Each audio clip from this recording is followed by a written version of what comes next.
Switzerland में चल रही हाई लेवल और तकनीकी कूटनीति के बीच एक बड़ा दावा सामने आया।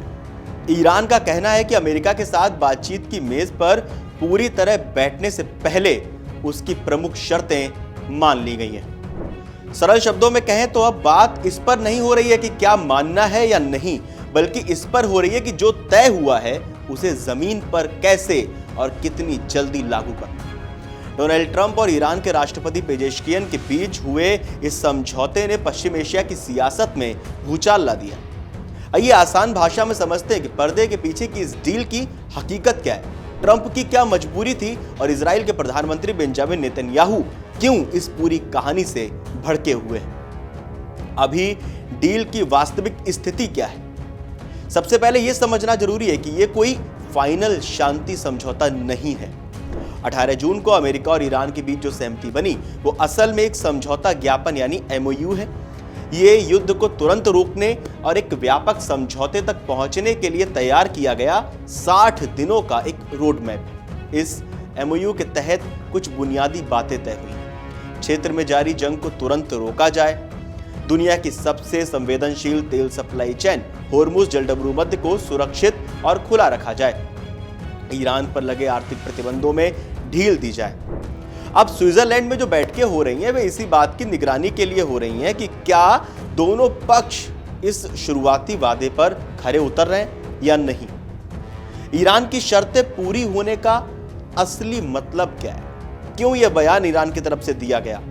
ईरान के विदेश मंत्रालय के प्रवक्ता इस्माइल बगाई और विदेश मंत्री अब्बास अरागची ने साफ कर दिया था कि जब तक MOU के अनुच्छेद 1, 10 और 11 पर ठोस काम शुरू नहीं होता वे आगे किसी भी बातचीत में हिस्सा नहीं लेंगे। अब ईरान का कहना है कि ये शर्तें मान ली गई हैं। आखिर इन अनुच्छेदों में ऐसा क्या था? क्यों इन्हीं अनुच्छेदों का नाम ईरान की तरफ से लिया गया? अब्बास अरागची ने क्यों इन पर इतना जोर डाला? क्योंकि ये बहुत महत्वपूर्ण है ईरान के लिए। अनुच्छेद 1 क्या है? सभी मोर्चों पर युद्ध विराम। ईरान की शर्त थी कि युद्ध केवल कागजों पर ना रुके बल्कि लेबनान फ्रंट पर इजराइल और हिजबुल्लाह के बीच जारी भीषण गोलीबारी तुरंत थमे। हाल ही में लेबनान के नबातिह शहर में हुए भारी संघर्ष के बाद अब वहां एक सतर्क शांति लौटती हुई दिख रही है, जिसे इसी डील का असर माना जा रहा है। अनुच्छेद 10 तेल निर्यात पर छूट। ईरान की अर्थव्यवस्था की रीढ़ उसका तेल है। वॉशिंगटन इस बात पर राजी हो गया है कि वो ईरान को तेल और पेट्रोकेमिकल बेचने के लिए जरूरी छूट और लाइसेंस जारी करेगा। अनुच्छेद 11 जमे हुए फंड्स की रिहाई। विदेशों में ईरान के अरबों डॉलर के फंड्स फ्रीज पड़े। इस क्लॉज के तहत अमेरिका उन पैसों को क्रमिक रूप से रिलीज करने पर सहमत हो गया है ताकि ईरान अपने देश के पुनर्निर्माण और विकास की योजनाएं शुरू कर सके। ईरान का तकनीकी वार्ता के लिए तैयार होना ही इस बात का सबूत है, संकेत है कि अमेरिका ने इन संवेदनशील मांगों पर कदम आगे बढ़ा दिए। पाकिस्तान और कतर जैसे देश इस पूरी कूटनीति में मुख्य मध्यस्थ की भूमिका निभा रहे हैं, जिसका चीन ने भी खुलकर समर्थन किया है। अब सवाल ये उठता है कि आखिर ट्रंप जो हैं वो कैसे झुक गए, शर्तें कैसे मान ली? ट्रंप ने ईरान की शर्तें मानी कैसे? आखिर वो कौन सी 4 मजबूरियां हैं? कई विश्लेषक हैरान हैं कि अपनी आक्रामक छवि के लिए मशहूर डोनाल्ड ट्रंप ईरान के सामने इस तरह क्यों झुके। असल में इसके पीछे सैन्य, आर्थिक और राजनीतिक मजबूरियां थी। लंबी खिंचती जंग का बोझ, पश्चिम एशिया में अमेरिकी ठिकानों पर लगातार हमले हो रहे थे। एक और अंतहीन युद्ध में फंसना ट्रंप प्रशासन के लिए राजनीतिक रूप से घाटे का सौदा था। ट्रंप घरेलू मोर्चे पर खुद को एक युद्ध रोकने वाला नेता के रूप में पेश करना चाहते हैं। बार बार ट्रंप आए भी थे तो ट्रंप ने यही कहा था कि कुछ वादे थे ट्रंप की तरफ से। एक तो मेक अमेरिका ग्रेट अगेन का, एक तो यह था कि भाई उनको पूरी दुनिया में युद्ध विराम कराने, उनको नोबेल पीस प्राइज भी चाहिए था।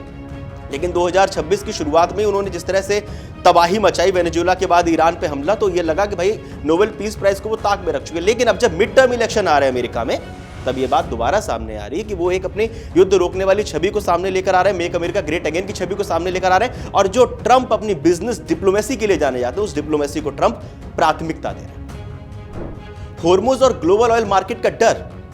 दुनिया का 1/3 समुद्री तेल होर्मुज जलडमरू मध्य से गुजरता है। ईरान की नाकेबंदी से तेल की कीमतें आसमान छू सकती थीं और छूने भी लगी थी। जिससे वैश्विक अर्थव्यवस्था चरमरा जाती। ट्रंप ने खुद एक इंटरव्यू में संकेत दिया कि यह डील होर्मुज को स्थायी रूप से सुरक्षित और टोल फ्री रखने के लिए जरूरी थी। परमाणु नैरेटिव को बचाना। ट्रंप अपने देश की जनता को यह दिखाना चाहते हैं कि उन्होंने बिना किसी सैन्य हमले के ईरान के परमाणु कार्यक्रम पर लगाम लगा दी। समझौते के तहत ईरान अपने उच्च संवर्धित यूरेनियम के स्टॉक को देश के भीतर ही डाउन ब्लेंड यानी कम संवर्धित करने और IAEA के कड़े निरीक्षणों के लिए तैयार हो गया। ऐसा अभी तक दावा किया जा रहा है ट्रंप की तरफ से, अमेरिका की तरफ से। 2026 का राजनीतिक कैलेंडर अमेरिकी राजनीति में खुद को एक महान डील मेकर साबित करने के लिए ट्रंप को एक बड़ी कूटनीतिक जीत की जरूरत थी, भली इसके लिए उन्हें ईरान को आर्थिक रियायतें क्यों ना देनी पड़ी। अब सवाल यही उठ रहा है, हर तरफ सोशल मीडिया, तमाम मीडिया रिपोर्ट्स, तमाम बड़े बड़े विश्लेषक सब यही कह रहे हैं कि ट्रंप की हार हुई है, जीत हुई है। हर कोई ये जानना चाहता है, समझना चाहता है। तो इस डील को अगर हम नफा नुकसान की लिस्ट में देखें या उस लिहाज से देखें, उस नजरिए से देखें, तो तस्वीर काफी मिली जुली है। इस समझौते के तहत दोनों पक्षों के बीच नफा नुकसान का एक स्पष्ट संतुलन बनाने की कोशिश की गई। एक तरफ ईरान को इस डील से बड़ी आर्थिक राहत मिली है, जिसके तहत उसे अपने तेल और पेट्रोकेमिकल निर्यात पर अमेरिकी प्रतिबंधों से छूट मिल गई। विदेशों में जमे उसके अरबों डॉलर के एसेट्स की क्रमिक रिहाई का रास्ता साफ हो गया है और साथ ही उसे 300 अरब डॉलर के क्षेत्रीय पुनर्निर्माण फंड में एक केंद्रीय भूमिका सौंपी गई है। और आपको याद होगा, इससे पहले भी हमने दूरबीन में जिक्र किया था जेडी वेंस के उस बयान का, जिसमें जेडी वेंस ने कहा था कि अमेरिका ये तय करेगा कि ईरान में कौन सी कंपनियां लगेंगी, कौन सी फैक्ट्रियां लगेंगी, कौन सी कंपनियां वहां काम करने जाएंगी अगर ईरान शर्तें मानता है तो। वहीं दूसरी तरफ इसके बदले अमेरिका और ट्रंप प्रशासन को भी कुछ महत्वपूर्ण रणनीतिक लाभ हासिल हुए, जैसे कि क्षेत्र में तत्काल युद्ध विराम लागू होना और अमेरिकी सैनिकों व ठिकानों पर होने वाले हमलों में कमी आना। दुनिया के सबसे संवेदनशील समुद्री मार्ग होर्मुज जलडमरू मध्य में जहाजों की सुरक्षित व बेरोक-टोक आवाजाही की गारंटी मिलना और सबसे बढ़कर ईरान की ओर से यह लिखित वादा मिलना कि वो परमाणु हथियार नहीं बनाएगा। नतीजा, तत्काल फायदों के लिहाज से यह ईरान की बड़ी रणनीतिक जीत दिखती है, क्योंकि उसने अपनी आर्थिक पाबंदियां हटवा दी। लेकिन लॉन्ग टर्म में अगर 60 दिनों के भीतर ट्रंप ईरान से एक बेहद सख्त और परमानेंट परमाणु डील साइन करवा लेते हैं तो यह ट्रंप का भी मास्टर स्ट्रोक साबित हो सकता है। फिलहाल आलोचक इसे अमेरिका का सरेंडर कह रहे हैं, तो समर्थक इसे पीस थ्रू स्ट्रेंथ यानी ताकत के दम पर शांति कह रहे हैं। अब इस पूरी कवायद के बीच एक बहुत बड़ा नाम बेंजामिन नेतन्याहू, ट्रंप के सबसे खास दोस्त, अमेरिका का सबसे करीबी देश इजराइल। इस पूरी शांति प्रक्रिया में जो शख्स सबसे ज्यादा अलग थलग और नाराज नजर आ रहा है वे हैं इजराइल के प्रधानमंत्री बेंजामिन नेतन्याहू। उनकी नाराजगी की टाइमिंग और वजह दोनों बेहद गंभीर है। टोटल विक्ट्री के नैरेटिव का टूटना। नेतन्याहू ने इजराइल की जनता से वादा किया था कि वे हमास और हिजबुल्लाह जैसी ईरानी प्रॉक्सीज का पूरी तरह सफाया करके ही दम लेंगे। अब अमेरिका के इस सीजफायर समझौते ने उनके इस नैरेटिव को बड़ा झटका दिया है। कमजोर परमाणु समझौते का डर। नेतन्याहू का मानना है कि ईरान के परमाणु ढांचे को सिर्फ रोकना नहीं बल्कि उसे पूरी तरह ध्वस्त किया जाना चाहिए था। मौजूदा एमओयू में ईरान को अपना इंफ्रास्ट्रक्चर बनाए रखने की अनुमति मिल गई है, जो इजराइल की सुरक्षा के लिए बड़ा खतरा माना जा रहा है। घटता हुआ रसूख। इजराइल के विपक्षी नेता यार लैपिड जैसे लोग अब नेतन्याहू पर तंज कस रहे हैं कि उन्होंने अमेरिका पर इजराइल का प्रभाव इतना कम कर दिया है कि ट्रंप ने इजराइल को भरोसे में लिए बिना अकेले ही इतनी बड़ी डील फाइनल कर ली। इजरायली मीडिया के एक हिस्से में तो यहां तक कहा गया कि इजराइल अब वॉशिंगटन के सामने एक वसेल स्ट्रेट यानी आश्रित राज्य की तरह बर्ताव कर रहा है। और आपको यह भी याद दिला दें कि इजराइल में भी चुनाव होने वाले हैं, घरेलू चुनाव का भी दबाव है। इजराइल में कुछ ही महीनों में चुनाव होने वाले हैं। ऐसे में ट्रंप इस कूटनीति ने नेतन्याहू को घरेलू पिच पर भी बैकफुट पर धकेल दिया। वे सार्वजनिक रूप से ट्रंप का खुलकर विरोध भी नहीं कर पा रहे हैं, क्योंकि इजराइल आज भी हथियारों और सुरक्षा गारंटी के लिए अमेरिका पर निर्भर है। पश्चिम एशिया इस समय बदलाव के बेहद नाजुक मोड़ पर खड़ा है।